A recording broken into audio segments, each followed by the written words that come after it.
চিনি খাওয়া ছেড়েছেন, শুধু রোগ হওয়াই নয়, এক ধাক্কায় শরীরে কি পরিবর্তন হবে জানলে চমকে উঠবেন।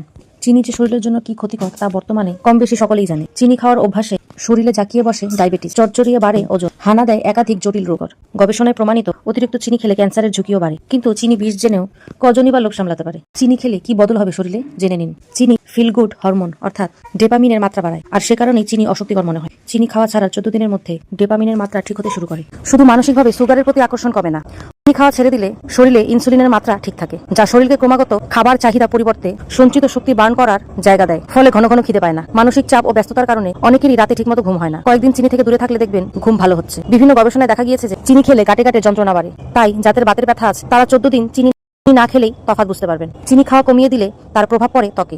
দেখবেন যে দেখে মনে হবে হঠাৎ করে কমে গিয়েছে বয়স, কারণ ইনসুলিনের ক্ষমতা বাড়লে মুখে কালচে ছোপ আসে। আর চিনি খাওয়া বন্ধ করে দিলে কোষ থাকে তরতাজা, রক্ত সঞ্চালন ভালো থাকে, ফলে ত্বকের জেল্লা বজায় থাকে।